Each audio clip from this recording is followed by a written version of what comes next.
pessoal, sejam bem-vindos a mais uma aula do Emergência Sem Medo.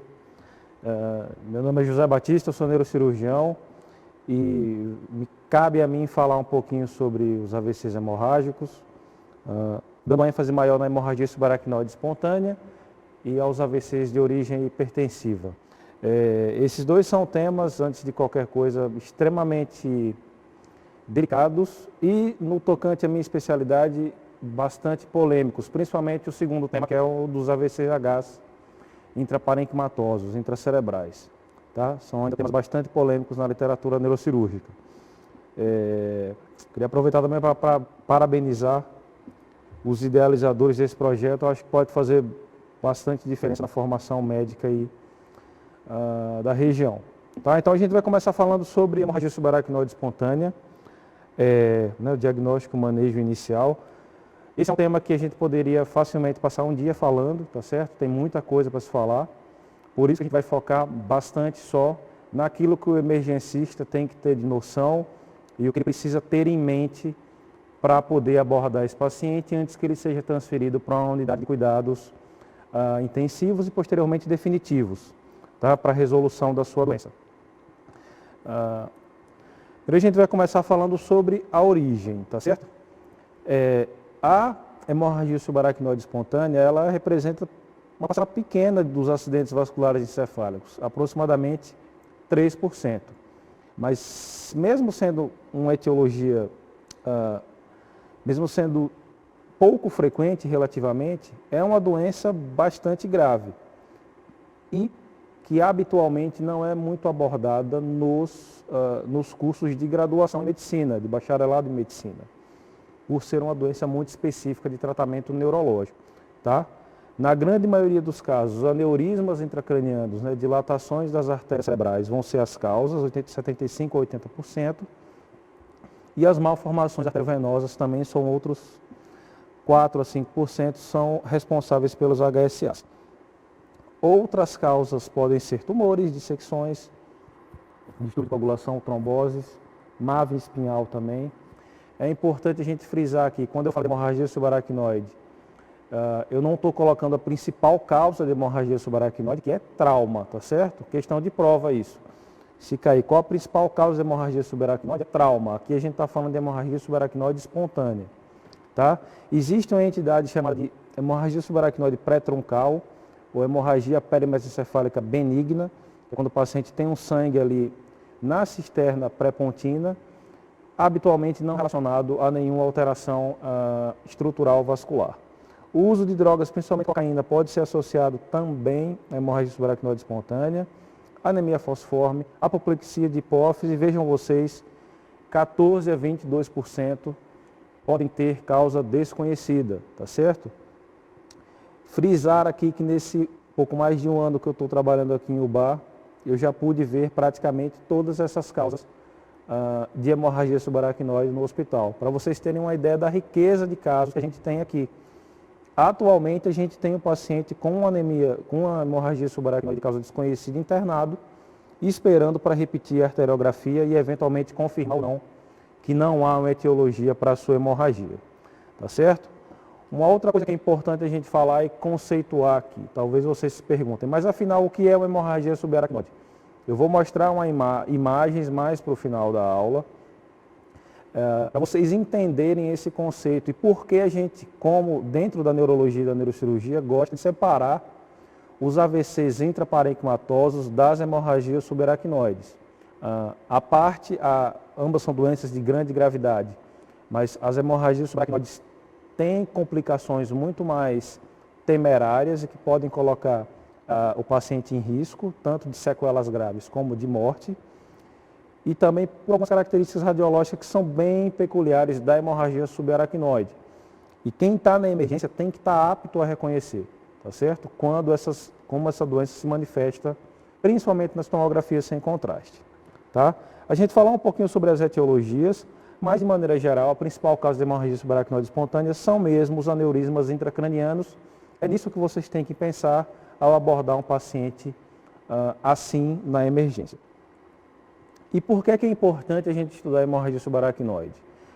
Ela tem uma frequência relativamente baixa, 6 a 8 por 100 mil habitantes, acometendo principalmente os pacientes aí na sexta década de vida, né, de 55 a 60 anos. Tá? Sendo que 20% vai acometer os pacientes entre 15 e 45, é aí onde as MAVs vão ter mais importância, acometendo pacientes mais jovens. Até 30% dos sangramentos acontecem durante o sono. Isso é uma coisa que diferencia bem da hemorragia intraparenquimatosa, que está muito relacionada à atividade e pouquíssimo relacionada ao sono. E 50% dos pacientes têm sinais de alerta. O que seriam os sinais de alerta? O que chama mais atenção para a gente é a famosa cefaleia sentinela. É aquele paciente que tem uma cefaleia de forte intensidade, que ele não costuma ter, tá certo? E dias depois ele vai ter a pior cefaleia da vida, na grande maioria das vezes, concomitante com a documentação radiológica do sangramento. Tá? Então isso é uma coisa importante também para se colher na história do paciente. Obviamente é uma doença mais grave em idosos, tá? Por uma série de fatores. O paciente idoso é mais frágil, ele tem mais comorbidades, ele tem menos reserva cardiovascular para tolerar doenças que demandem mais do coração dele, que vão aumentar a pressão arterial como um mecanismo compensatório, tá?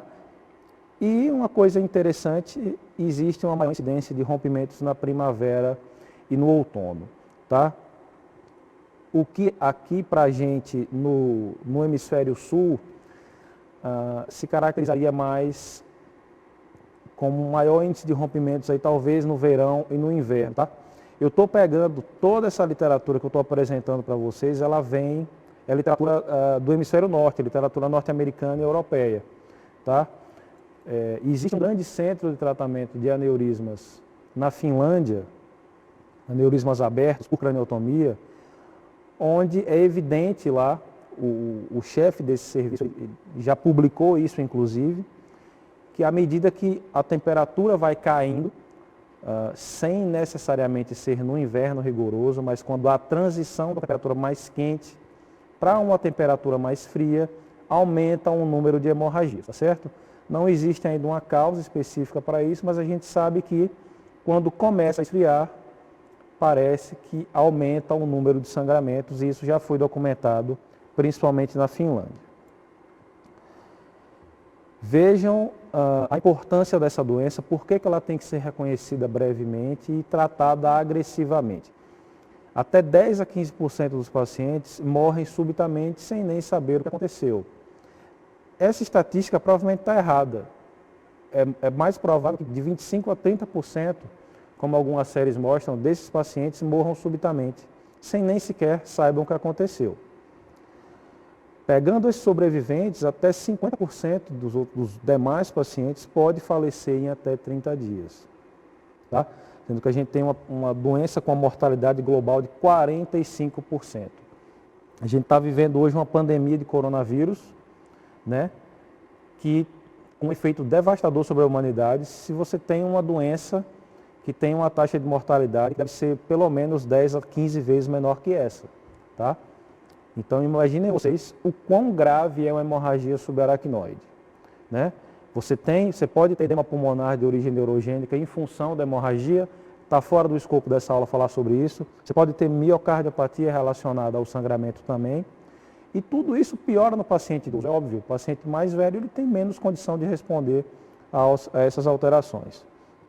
30% de sequelados moderados a graves, essa é uma estatística que pode chegar até 50% em algumas séries. Tá? E vejam, senhores, 66% dos pacientes que se submeteram a pipagem em algumas séries nunca voltaram a ter a mesma qualidade de vida de antes. Tá certo? Eu venho de um centro que era referência em tratamento de aneurismas cerebrais por via aberta aqui em Minas Gerais. Tive o privilégio de estar ao lado dos maiores neurocirurgiões vasculares do mundo, que era o Dr. Atos. Tá? Uma pessoa extremamente capacitada, dedicou a vida ao tratamento desse tipo de doença. E a gente percebia no ambulatório como muitos desses pacientes voltavam, não com sequelas motoras, mas muitas vezes com sequelas cognitivas da doença, sejam alterações de memória, perda de interesse sexual, uma coisa extremamente frequente, tá certo? A quase totalidade dos doentes que sangravam perdiam totalmente o interesse sexual, os parceiros, que traziam essas queixas para a gente nos retornos, sem contar, né, eventuais perdas motoras de imediatas, perdas visuais, tá certo? Entre outros problemas. O principal vilão do tratamento de emergência da hemorragia subaracnoide é, sem sombra de dúvida, o ressangramento. É nisso que a gente tem que trabalhar para evitar. Por isso que o tratamento precoce é fundamental. 15 a 20% dos pacientes com hemorragia subaracnoide de origem aneurismática, eles vão ressangrar nas primeiras 2 semanas, tá certo? Principalmente nas primeiras 72 horas.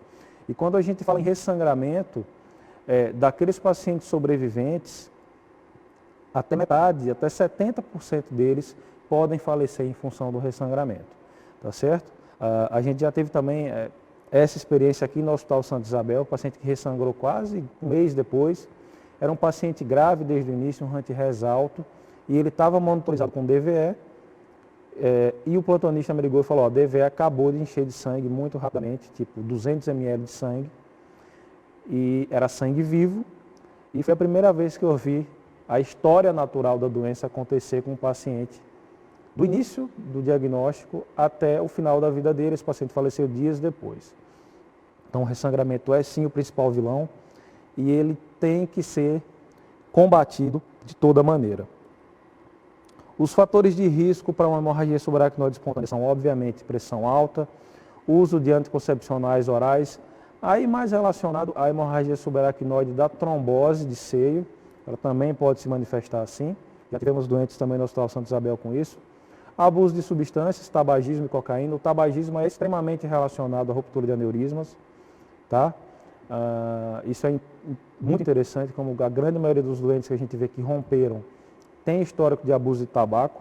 Gravidez e parto, existe uma mudança hemodinâmica durante a gravidez que predispõe à ruptura de aneurismas e principalmente MAVs, tá? Então não é incomum, final de gestação ou puerpério, paciente sangrar a cabeça, muitas vezes tendo que precisar de craniectomia descompressiva de urgência, de apressar o parto da criança.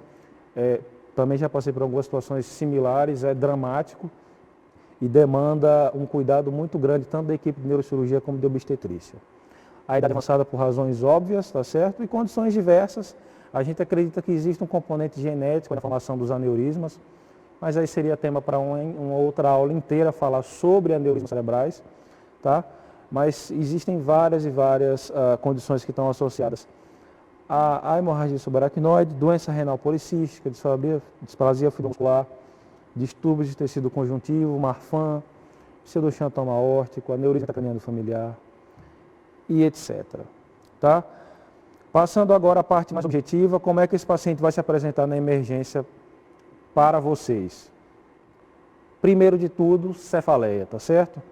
97% dos pacientes vão ter cefaleia, geralmente a pior cefaleia da vida, tá certo? Chamada muitas vezes de cefaleia entrovoada. Depois de um tempo vendo esses pacientes, você consegue até perceber como é diferente aquele paciente que está com a crise de enxaqueca, daquele que está com a dor de cabeça simples, seja por tensão ou por alguma outra coisa, do paciente com hemorragia, tá certo? Você percebe o desespero do doente de não saber lidar com aquela dor e de não conseguir encontrar, às vezes, nem posição para tentar aliviar a dor. É uma condição diferente, é uma dor de cabeça diferente, e vocês têm que estar atentos e sempre questioná-lo, obviamente, se ele tiver lúcido o suficiente, se ele está experimentando a pior dor da vida dele. Porque se sim, a gente tem que investigar se há meningismo, se esse paciente tem sinais que possam nos remeter à hemorragia subaracnoide. Tá? A gente vai ter uma cefaleia sentinela em até 30% a 60% dos casos, que é aquela dor alguns dias ou semanas antes, que já era um prelúdio do que poderia ser a ruptura de um aneurisma. Procurar meningismo no Kernig e no Brudzinski, sinais típicos de hemorragia subaracnoide, mas também para meningite. A grande diferença aqui vai ser a ausência de febre, tá certo? Muitos pacientes, infelizmente, vão se apresentar para a gente em coma já por aumento da pressão intracraniana, tá certo? Seja por estarem apresentando hidrocefalia, aguda, ou por terem um grande hematoma intraparenquimatoso na fissura silviana ou em qualquer outra parte, ou por já entrarem precocemente numa fase de vasoespasmo e gerar uma isquemia importante, ou por estarem em estado pós-ictal, tá certo? Tudo isso, obviamente, relacionado à diminuição do fluxo sanguíneo cerebral. E outros, isso aqui a gente não vai pesquisar na emergência, que é a hemorragia ocular, que pode se apresentar também por rompimento das veias da retina por hipertensão. Ok, uma vez que a gente tem esse paciente com cefaleia súbita, muitas vezes com alteração do nível de consciência, eventualmente pode se apresentar com algum déficit de imediato, mas é aquele paciente que você suspeitou que ele pode estar apresentando uma hemorragia subaracnoide. O que fazer? Primeiro de tudo, além de um bom exame clínico, né, e de tentar colher a história, seja com o doente, seja com o acompanhante, tomografia sem contraste, que em 95% dos casos vai nos mostrar o sangramento e a partir daí mudar a nossa condução do caso, de uma cefaleia simples para uma cefaleia de hemorragia subaracnoide espontânea. A ATC ela é um exame para diagnosticar a hemorragia. Quando a gente está correndo atrás da etiologia dela, que a gente vai lançar a mão de alguns exames mais refinados. A angio-TC e a angio-ressonância, tá certo? Que a gente tem de muito fácil disponibilidade no Hospital Santa Isabel, tá? Mas o melhor exame mesmo, sem sombra de dúvida, para o diagnóstico, seja de MAVs, seja de aneurismas, ainda é a arteriografia, ainda é o cateterismo cerebral, tá certo? Carotídeo e vertebral, né, com uso de contraste, delimitando as artérias cerebrais, tá? Existem casos onde você vai ter o paciente com todos os sintomas de hemorragia subaracnoide e você não vai ter documentação radiológica disso, mas se a sua suspeita ainda é alta, você deve realizar a punção lombar para diagnosticar os casos de Fischer 1, tá? A gente classifica os pacientes da maneira como eles se apresentam no pronto-socorro para a gente, numa escala de Hunt-Hess, tá? Onde quanto mais grave o paciente se apresenta, pior é o seu prognóstico, tá certo? A gente tem o Hunt-Hess 1 no paciente assintomático, ou com discreta dor de cabeça e discreta rigidez nucal. O grau 2 para aquele que se apresenta com moderada a severa cefaleia, discreta e moderada rigidez nucal ou paralisia de nervo craniano, e a gente vai aumentando. Se o paciente está confuso, letárgico ou tem déficit focal leve, Hunt-Hess 3. Se ele está obnubilado ou com um grau severo de déficit, descerebrando, grau 4. Se ele se apresenta já em coma profundo, que não é incomum, infelizmente, ele é um Hunt-Hess 5, é um paciente já moribundo, que muito provavelmente vai sucumbir à doença. Se a gente encontra um paciente com comorbidade grave, tá certo? Ou vasoespasmo severo na angiografia, a gente acrescenta 1 grau para essa classificação. Existe uma outra classificação da World Federation of Neurosurgery, tá certo? Mas ela é menos usada, tá? Eu acho que no contexto aqui do que a gente está se propondo, a classificação de Hunt-Hess é mais do que suficiente. Eu trouxe aqui só a título de curiosidade para vocês, até porque eu também só uso a escala de Hunt-Hess. Existe a classificação tomográfica também, de Fischer, para a gente ver a quantidade de sangue que tem na tomografia. Isso também é bastante interessante de se saber. Aqui tem uma pequena alteração dela feita por Classen, mas a escala de Fischer é também a que eu uso, é clássica, é fácil de ser utilizada, onde a gente vai classificar as hemorragias de grau 1 a 4, sendo que a grau 1 você não vai ver sangue, aquele paciente que vai se beneficiar da punção lombar, tá? O grau 2, onde a gente vai ter uma fina camada de sangue com menos de 1 milímetro de espessura. O grau 3, você vai ter uma camada de sangue com mais de 1 milímetro. E o grau 4, ou você vai ter um hematoma bem estabelecido, ou você vai ter sangue intraventricular puramente, tá certo? Que também não é incomum.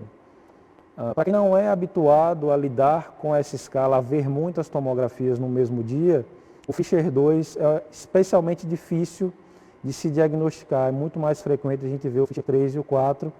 O Fischer 2 é bem difícil. Para quem não tem o olho treinado, é difícil classificar uma TC de HCI como Fischer 2, tá? Mas ele existe. E aqui uma coisa importante, à medida que a gente vai descendo aqui, exceto para o 4, o grau 2 e o grau 3, né, do 1 para o 2 e para o 3, quanto maior o grau do Fischer, maior o vasoespasmo. O Fischer 3 é aquele que está mais associado ao vasoespasmo, mais inclusive do que o Fischer 4. Tá? E o que é que a gente tem que estar preocupado, então, quando esse paciente chega na sala de emergência? Primeiro, você suspeitou que ele tem hemorragia, você confirmou, seja pela TC, seja pela punção lombar. A gente tem que ter algumas preocupações iniciais no manejo dele. Primeiro, o ressangramento. A gente tem que prevenir o ressangramento, tem que estar atento à presença de hidrocefalia ou à possibilidade desse paciente evoluir precocemente com hidrocefalia, principalmente se ele tem sangue no ventrículo. A gente tem que tentar prevenir os efeitos do vasoespasmo, tá? Tratar a hiponatremia, que também vai estar muitas vezes presente no início do quadro, prevenção do tromboembolismo, por razões óbvias, e a prevenção de convulsões, embora esse seja um tema extremamente confuso e polêmico na literatura. Tá? As metas do tratamento são o aumento do fluxo sanguíneo cerebral às custas do aumento da pressão de perfusão cerebral, tá certo? Pressão de perfusão cerebral é dada pela formulazinha. Pressão arterial média menos a pressão intracraniana. Se a gente considera que a pressão intracraniana normal é até 20 mm de mercúrio e que a nossa pressão de perfusão tem que estar entre 60 e 80, então a gente chega numa conta simples de que a nossa pressão arterial vai ter que estar entre 100 e 80 para garantir uma boa pressão de perfusão. Tá? Melhor na reologia sanguínea, buscar sempre uma euvolemia e uma pique normal. Tá certo? Fármacos que estão relacionados à neuroproteção ainda estão em estudos e nenhum deles ainda tem aplicação clínica. Tá?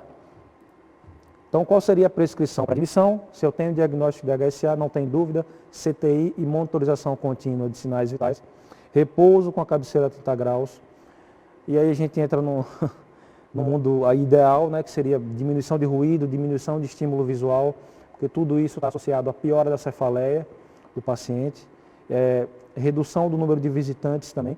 Nos CTIs brasileiros é quase impossível você ter, principalmente no setor público, um CTI que não seja extremamente barulhento, extremamente confuso, tá? Balanço hídrico rigoroso, tentando evitar que esse paciente fique hipovolêmico. A compressão pneumática intermitente para evitar TEP e TVP, tá certo? Sondagem vesical demora para monitorização do débito urinário e também do balanço hídrico, tá? A dieta suspensa no primeiro momento, né? Nos pacientes acordados, a gente vai manter aí por 24, 48 horas. Aqueles pacientes comatosos não vão ter condição de alimentação via oral, obviamente. Tá? E reposição hídrica vigorosa na prevenção da síndrome cerebral perdedora de sal. Tá? Com salina, e se o hematócrito tiver menor que 40%, também com albumina. Tá? Passando para as drogas antiepiléticas. Tema extremamente controverso. Eu veio no serviço que era referência e onde, de maneira geral, a gente não usava anticonvulsivantes se o paciente não tinha história de crise. Tá? Essa conduta não está errada na literatura, assim como a conduta de fazer anticonvulsivante também não está errada. O racional por trás de usar o anticonvulsivante é o seguinte: as crises podem piorar o prognóstico do sangramento. Inclusive, elas podem piorar o sangramento, uma vez que a gente tem uma descarga descontrolada pelo cérebro. Mas isso nunca foi provado. Tá certo? Isso é apenas uma teoria que parece fazer bastante sentido. Tá? Então, de maneira geral, se recomenda o uso de drogas antipiléticas, mas isso não é consenso e quem não faz não está errado. Tá? Recomendação, mais uma vez, recomendação vinda do hemisfério norte, o Keppra, que acabou de chegar ao Brasil, né, 500 mg IV12 em 12 horas, e muito mais comum a fenitoína, 100 mg de 8 em 8. Tá? A gente deve sedar cuidadosamente esse paciente para evitar que ele fique agitado. Tá? O Propofol seria a melhor droga para isso, mas a gente sabe que a disponibilidade dela muitas vezes não é tão alta, principalmente em CTIs. E existem muitos intensivistas que não têm muito traquejo para lidar com essa droga. Tá? A dexametasona pode ser usada também como agente analgésico para a cefaleia. Os antieméticos, a gente deve preferir o Zofran, 4 miligramas de 8 em 8. Nimodipino, papel fundamental, tá certo? 60 miligramas de 4 em 4 horas, mas a função do nimodipino aqui não é evitar que o vasoespasmo apareça. Isso também é questão de prova e frequentemente causa de erro. A função do nimodipino é minimizar o efeito daquele vasoespasmo que vai aparecer. Tá? A função dele não é evitar que o vasoespasmo chegue, e sim minimizar os efeitos quando ele chegar. E proteção gástrica por razões óbvias, né? Prevenção de úlceras de estresse.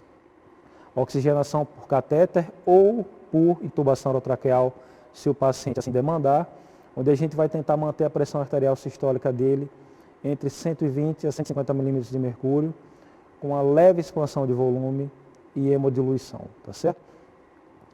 Os fármacos ideais para isso seriam labetalol ou amicardipina, tá certo? Porém, são fármacos também pouco disponíveis, principalmente no sistema público. E na grande maioria das vezes a gente vai optar por nitratos para baixar a pressão desse doente. Essa é uma conduta que não está respaldada pelos guidelines de tratamento de hemorragia subaracnoide. Os nitratos não são recomendados, embora estejam largamente disponíveis, porque a gente sabe que eles aumentam o fluxo sanguíneo cerebral às custas de aumento da pressão intracraniana, que é altamente indesejável no paciente com hemorragia subaracnoide. Tá? Embora vocês vão ver aí em quase 100% dos casos as pessoas usando niprid para diminuir a pressão desses doentes, em função da indisponibilidade desses fármacos em larga escala em CTIs públicos. Tá? O que a experiência mostra, na grande maioria das vezes, funciona. Obviamente, você vai fazer uma gasometria desse paciente, vai colher exames laboratoriais, né, de todos os tipos. O raio-x de tórax diário, em busca do edema agudo pulmonar de origem neurogênica, é real e complica bastante, principalmente em pacientes idosos. O Doppler transcraniano, ele pode também pouco disponível no sistema público e até no privado. A gente tem poucos profissionais que fazem Doppler transcraniano à beira do leito. Eu tive a experiência de fazer isso na residência, é muito bacana. Você consegue prever o vasoespasmo ou diagnosticá-lo muito precocemente e, consequentemente, oferecer ao paciente o tratamento efetivo do vasoespasmo. Mas isso é uma coisa ainda muito fora da nossa realidade, mesmo em grandes centros europeus ou da América do Norte. Não é tão simples a gente conseguir isso, tá? Mas que faz a diferença, faz e muito, tá? E a osmolaridade sérica urinária para a gente fazer o diagnóstico precoce tanto da SIAD como da síndrome cerebral perdedora de sal. Tá? Esse é um quadrinho só mostrando aqui as diferenças de síndrome cerebral perdedora de sal para a SIAD. Isso vai estar muito mais na mão do intensivista, vocês não vão estar lidando com isso na emergência, é muito pouco provável. Tá? O ressangramento, que a gente vem falando desde o início da aula, é o foco do tratamento e muito mais voltado para o neurocirurgião já. Né? O tratamento precoce, se o paciente tem condições para tal, vai ser sempre o ideal, tá certo? Porque vai prevenir o ressangramento. A gente sabe que o ressangramento aumenta muito a morbimortalidade. A hidrocefalia precoce que pode se desenvolver também mais a cargo do neurocirurgião, é aquela monitorização precoce do paciente que chega em coma ou que chega com sangue no ventrículo, tá? Colocar a monitorização de pressão tanto para evitar que esse paciente morra de uma hidrocefalia não diagnosticada porque ele está em coma, quanto para dar um parâmetro de pressão intracraniana para o intensivista, fazendo com que ele busque a pressão arterial média ideal. Tá? E o vasoespasmo, que muitas vezes é o grande vilão, cujo tratamento ainda é muito controverso, que seria facilmente tema de uma outra aula inteira. Tá? Atualmente a gente tem tratado o vasoespasmo, além, é claro, de um aumento da pressão arterial, também fazendo arteriografia e jogando alguns agentes vasodilatadores diretamente nos vasos envolvidos. Só que aí a gente entra numa outra controvérsia, porque a arteriografia por si só pode piorar o vasoespasmo, a manipulação daqueles vasos pelos catéteres pode piorar o vasoespasmo. Então, para vocês perceberem a complexidade que é o tratamento dessa doença, por que é que ela mata tanto ainda e por que é que ela é um dos temas mais apaixonantes dentro da especialidade. Só vou mostrar algumas imagens agora para vocês do que é uma hemorragia subaracnoide. Tá? Vejam aqui, ó, o permeio de sangue aqui delimitando a região da ínsula direita do paciente, né? Bem evidente, ó, esse permeio de sangue sem formar um hematoma de fato.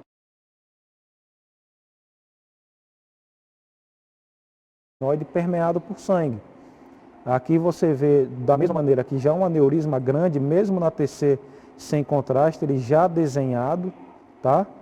Já desenhado mesmo na TC sem contraste, com sangue aqui dos dois lados do hemisfério cerebral, aqui na saída, na bifurcação da artéria cerebral média, tá? E esse videozinho que eu passei mostrando sangue intraventricular, tá certo? No terceiro e no quarto ventrículo. Aqui, exemplos variados de técnicas que a gente pode usar para diagnosticar. Isso aqui é uma reconstrução do anjo-TC, com esse grande aneurisma aqui da artéria basilar. Esse paciente foi operado e ficou bem. Tá? Aqui um pequeno aneurisma de artéria comunicante anterior, isso aqui é uma angiorressonância. Tá? E aqui uma arteriografia mostrando um aneurisma aqui bilobulado de artéria cerebral média, bem da bifurcação do primeiro para o segundo ramo da artéria cerebral média. Tá? Então, vocês vão dar o aparato inicial para esse doente, mas eventualmente ele vai cair no CTI e de lá ele só vai sair tratado. Tá? Tratado seja por via endovascular, seja por craniotomia.